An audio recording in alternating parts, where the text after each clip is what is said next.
What's going on, everyone? Welcome back to the spot where we kick back and react to all kind of different things. Okay, so what we got going on today? Shogo Sensei. We're about to get into some Japanese culture, Japanese history, Japanese knowledge here. This one's covering an interesting topic though. Why Japanese are the most unwilling to help others in the world. Now, I know I've heard plenty of stories from people who say stuff like that, and I feel like it's a stereotype. Me personally, I feel like it's a stereotype, so I don't really feed into it or read into it at all. But apparently, it has enough of a stigma that Shogo Sensei has addressed it. So we're gonna see what he has to say about it.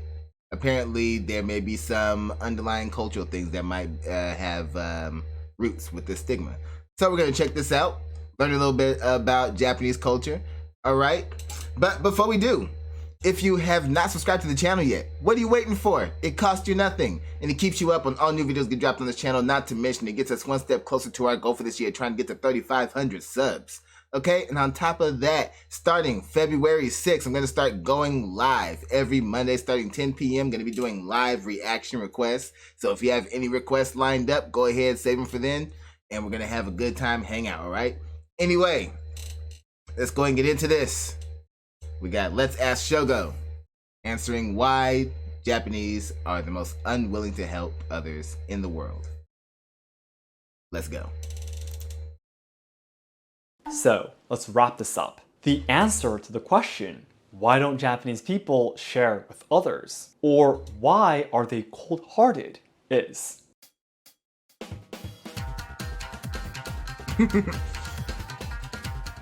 nice little setup. He's like, the answer is... Okay, here goes the real video. 皆さんこんにちは and welcome to Let's Ask Shogo. It's very sad, but last year in 2021, it was presented by the Charities Aid Foundation in the UK that Japan ranked the lowest in the World Giving Index, and not just close to second from last, I mean dead last. Why is it that the Japanese, who call themselves the people from the land of harmony, are the most disinterested and cold-hearted people in the world? So today, I'll explain more on what this ranking is and how horrible the ranking of Japan is. Then I will talk about some of my opinions on why Japanese people are the coldest people on this planet. By watching this video, you'll surely be able to deepen your understanding towards the characteristics of Japanese people. And it's especially recommended to those who are willing to study or live in Japan someday. Today's story might change your image of Japanese people completely. In this channel, you can take a closer look at Japanese traditional culture, tips on traveling to Kyoto, and social problems in Japan. So learners and lovers of Japanese language and culture, be sure to subscribe to enjoy more content. それでは本日も参りましょう。Okay, let's get into it.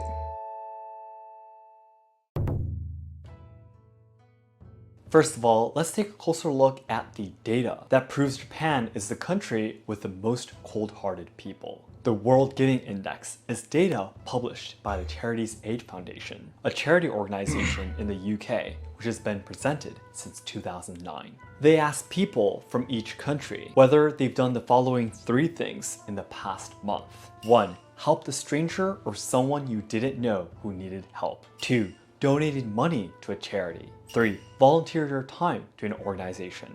In 2021, data was released on how much each country helped others during the corona pandemic. A closer look at this data reveals some very disappointing results. Japan is ranked at the bottom of the list, down 10% from the 2018 survey. Man, in the show, what was it? Second highest was, let's say, Belgium? Yep, with 21%, Japan's at 12%. So not only are they last, but the next up from them is like a 9% gap. While when the rest is like 1%, 2%, so 9% on this scale is like, wow. And what's most shocking of all is that Japan wasn't ranked close to second from last. It was at rock bottom. Portugal, which ranked 113th, had 20%, while Japan, which ranked 114th, had only 8% different. In other words, only 1 in every 10 Japanese people are willing to help others. By the way, Indonesia in first place was at 69%, and other countries in the rather lower ranks from 105th to 113th were at 25 to 20%. Of the 3 items from the survey, the worst of Japan was "Have you helped a stranger?", which ranked the lowest at 114th. Many Western countries ranked lower than previous years because they had strict social restrictions, such as lockdowns, that prevented them from helping people compared to before. Japan, however, despite the lack of lockdowns and social restrictions that undermined the opportunities to help others, came in last place by a wide margin. Of course, this ranking will not tell you everything about the characteristics of a nation's people. However, I am very disappointed that as a man living in Japan, I don't feel this ranking is different from reality. That's a statement. So why is it that Japanese people are so unwilling to help and share with others? To make long story short, it is because Japan is a country with a very unique collective society. But what does that actually mean? This may sound a little bit difficult, but if you understand the following 3 things I'm going to explain, you will be able to deeply understand the habits of Japanese. 1. What collectivism is. 2. Why Japan is a collectivist society. 3. How collectivism and Japan's coldness are related. 1. What collectivism is. Collectivism refers to ideas and tendencies that value groups rather than individuals. The opposite is individualism, the idea which denies the authority of the state and society and respects the rights and freedoms of individuals. You might be able to express it as seniority system versus merit system too. I understand that these 2 terms have many different definitions, but in this video we'll define them this way. I always use the metaphor that collectivism is people living together on a boat in the ocean, and individualism is people living on a large open land. Another analogies might be individualism is a 1-person race, and collectivism is 30 people on 31 legs. I will explain what these metaphors mean in more detail later on in this video. Okay. 2. Why Japan is a collectivist society. Then how did Japan become a collectivist society? There are of course multiple factors, but I always explain about the following 2 things. 1. Japan is an island nation with a great amount of natural disasters. 2. The social system during the Edo period. Japan is a... Well, the Edo period stuff we'll get into, but yeah, he was talking about in the earlier video about it being an island country and all the natural disasters that are there and how it really, sets the tone. And it makes sense. Your culture has been living on one part of the planet where you guys really have to work together at all times, otherwise things can really fall apart just from nature. So, yeah, that would definitely be a catalyst to create a collectivist society. As far as the Edo period, let's see. Near 0.28% of land on Earth, but it has 7% of all active volcanoes, 10% of all earthquakes, 20% of all earthquakes stronger than magnitude 6.0, average of 26 typhoons passing near or over every year, average of 2,000 landslide disasters every year. These environmental characteristics have forced Japanese people to cooperate with each other in order to survive. No matter how powerful a person you are, you can't win against natural disasters. It also meant that... Yeah, and they was talking about that on the earlier video, why you don't want to stand out and everything. So that part of it definitely makes perfect sense and everything. It sucks when you think about it because, we're used to, over here in America, we're used to being allowed to be individuals and express ourselves as individuals and such without anybody, there's always those people who want to ridicule you and everything. There's always them, the haters and such, but overall it's not like the entire culture or the entire American society is going to come down on you and stuff like that. It doesn't get to that extreme. So I don't know. He said a lot about the Edo period, so let's see what he has to say about that. The people always had an eye out to attack and kick out anyone who were uncooperative or could not blend into the group. This is because having one selfish person could lead the whole community to danger in emergency situations. In addition, being an island nation has had a great impact because even if we were unhappy with the environment we were living in, we could not easily flee to another country. So, as a natural instinct, Japanese people learned that the best way for survival is to not stand out and to not pursue personal interests, which is exactly what collectivism is all about. Please imagine the metaphor I introduced earlier about the group of people living on a boat in the ocean. Our ship is frequently hit by storms, and when it is, everyone has to work together in order to get through it. No matter how much you hate this dangerous environment, you cannot run, because if you get off the ship, you will die. Even today, several people who didn't follow the rules and caused trouble during emergencies were kicked off the ship. In order to avoid being like them, I should always look at the people around me and live like everyone else so I don't accidentally stand out. This is the very idea of Japanese collectivism. Next, it was the ruling system during the Edo period that changed the Japanese society into an even more collectivist one. The most significant feature of this period is that it was a miraculously peaceful time with no wars for over 250 years. But this was due to the overwhelming dominance of the Tokugawa shogunate. They used the original collectivist traits of the Japanese people to perfect their complete control. Here are some examples of what the Edo shogunate specifically did. 1. Dividing the land into clans and creating family register system so people cannot easily leave their hometowns. 2. Dividing the people into social classes and determining where they can live, what they can do, and what they can wear, etc. 3. Restricting trade with and movement to foreign countries. 4. Introducing Neo-Confucianism to educate that protecting faces and always obeying superiors are a virtue. Anyone who broke these rules would be severely punished. And if you were a samurai, you will be ordered to commit seppuku.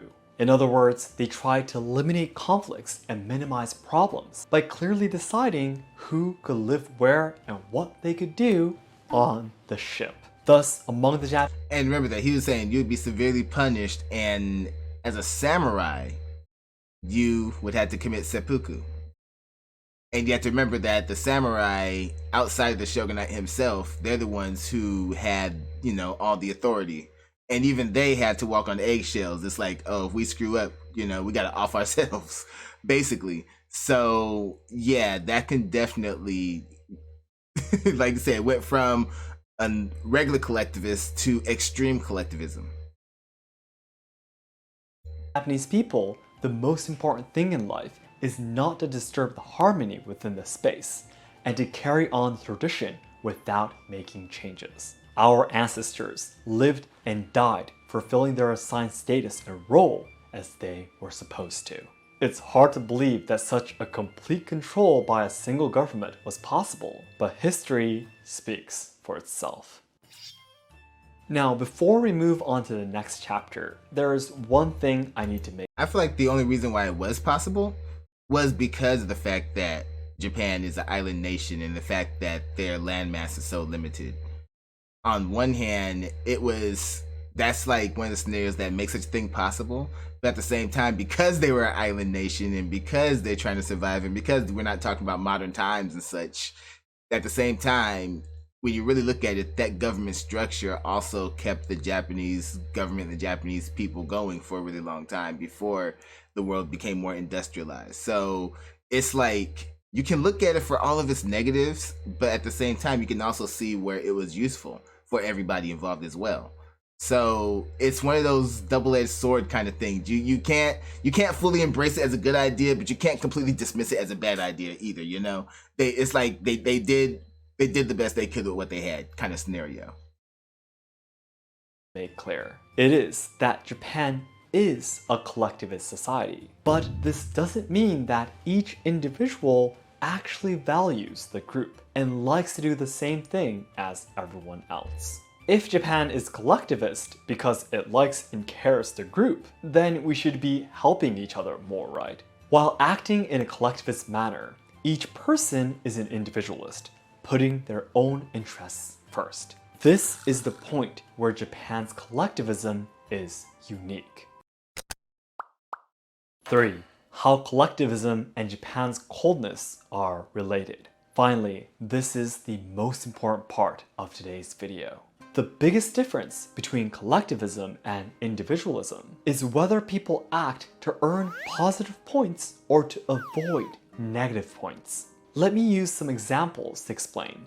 An individualistic society is an environment where people have to manage to survive on their own in a large land where they can move around freely. It is important to know how competent and valuable you are to society, which will determine whether or not you will be accepted.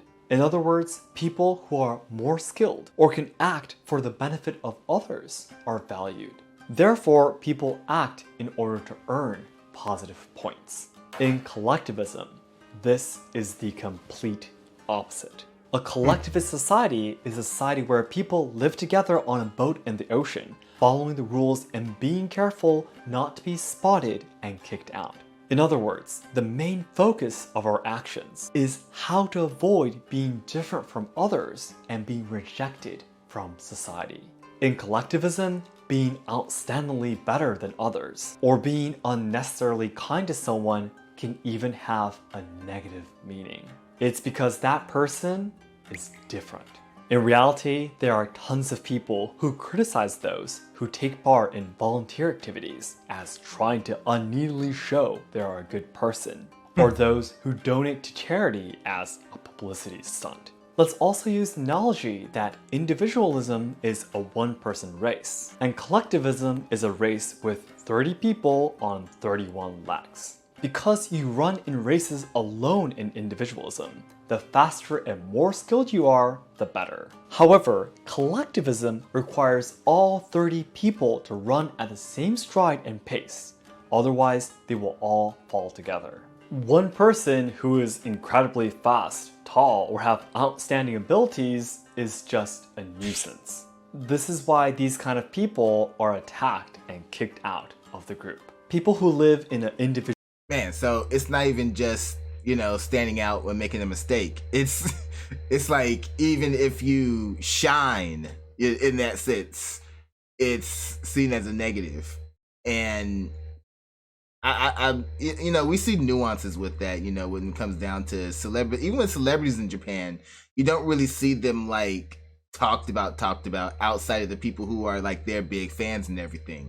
They still, outside of performing, are not out there acting like some of our celebrities. They don't go out and they like show their ass and everything when they're out there, because they're still living under the same rules whether or not they have a celebrity status or not. They already know if they screw up wrong, all of that can be taken away.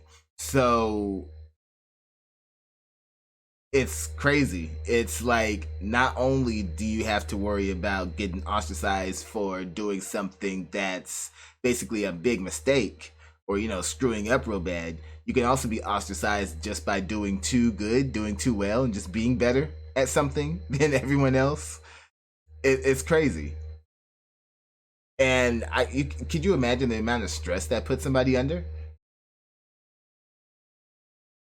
Individualistic society might look at the current situation of Japan and ask, why don't you guys do things more rationally? Or how long are you going to follow the same old rules? This is because the Japanese people still believe that it's good to tie each other's legs together and force each other to be the same.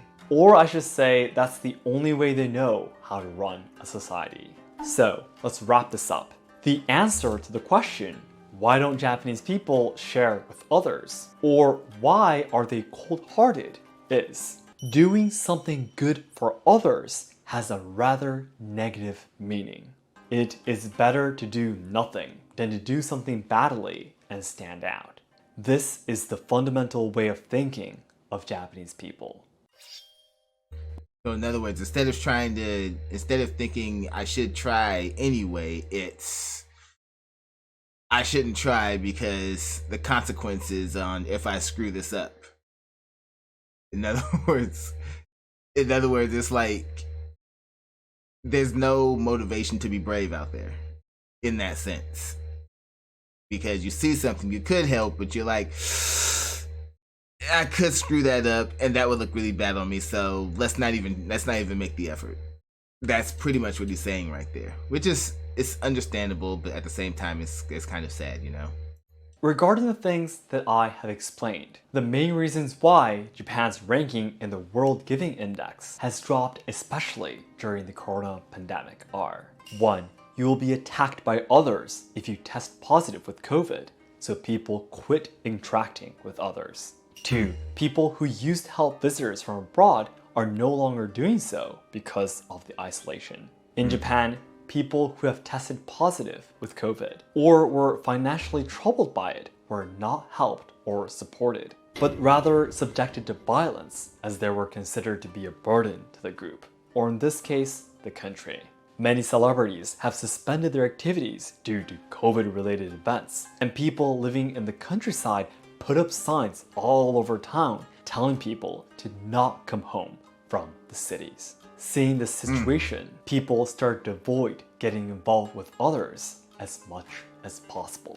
Also, I often heard from overseas travelers that Japanese people are very kind and that random people on the streets gave them directions. I think this is because Japanese know that people from overseas don't follow the same rules as in Japan, so it is easier for those who want to be nice to do so. For me too, it takes a lot of courage to help a Japanese person. But if it's a person from abroad, I can help them without thinking twice. I've heard a lot about that too. In all the research I've done, it's crazy when you think about it, but not just Shogo and everything, but multiple sources I've looked into have pretty much all said the same thing. Japanese people are more comfortable at being expressive towards foreigners than towards each other because of the social rules. If you are, Japanese, born and raised in Japan, then you're a part of the collectivism structure.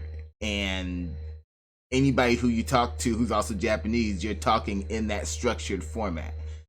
So when you get a foreigner who knows nothing about the structured format and doesn't follow it, that's their opportunity to pretty much exhale, be able to be a little bit more natural, act how they kind of want to act. They'll be a little bit more friendly towards people like you and me simply because we're not Japanese, and that means that we're not part of the system, which means if anything that they say or do comes off weird by their standards, it doesn't matter because we're not going by the country standards when they're speaking to us. Crazy, because normally it's like most places it's the other way around, where people are more comfortable talking to their own kind as opposed to talking to outsiders. For them, it seems to be the opposite because of this, because of all the dangers, and as far as nature goes with natural disasters in Japan, as far as the influence of government using that style of survival to pretty much create a structured government around it. And like you said, COVID just made it even worse. You have collectivism, and then you stack isolation on top of that. Just doesn't do it any favors at all. So you can clearly understand what's causing it, and kind of wish that you can go in and help it fix it somehow. Sometimes nothing, but it's like they as a country they have to get to that point on their own, and so it's who knows what's going to take to get there. But hopefully, people like Shogo's going to be what it takes to get there. I believe in you, Shogo. Twice. Since Japan is currently in a long state of isolation due to COVID, I expect that people from overseas are hardly in town, and help has almost been completely lost. So now, before we end this video, I want to make it very clear that I am not suggesting that individualism is justice and collectivism is evil. Every culture in every country is the result of its environment and history, and there aren't any cultures above or below others. Exactly, because just like for all the negatives, we also had to remember and step back and remember that this is also the method that has allowed them to survive the harsh nature of the natural disasters of Japan. So again, like I said earlier, you can't fully embrace the ideas because it's not 100%, foolproof, great. At the same, you can't throw it away. You can't say it's bad because it's had great results in the areas that they were looking to get those results in. So it's one of those things where it's just like, you gotta do what you gotta do. Please understand that this video is just an introduction to my own understanding of Japanese society from what I've studied about it. Please let me know in the comments what you thought about my opinions, or if you have any other questions. Then lastly, today's conclusion. Last year in 2021, it was presented by the Charities Aid Foundation in the UK that Japan ranked the lowest in the World Giving Index. I personally believe this is because Japan is a country with a unique collectivist society. Collectivism refers to ideas and tendencies that value groups rather than individuals. In collectivism, being unnecessarily kind to someone rather has a negative meaning because that person is acting differently. The main reasons why Japan's ranking in the World Giving Index has dropped especially during the pandemic are: 1. You will be shamed by others if you test positive with COVID, so people quit interacting with others. 2. People who used to help people from abroad are no longer doing so because of the isolation.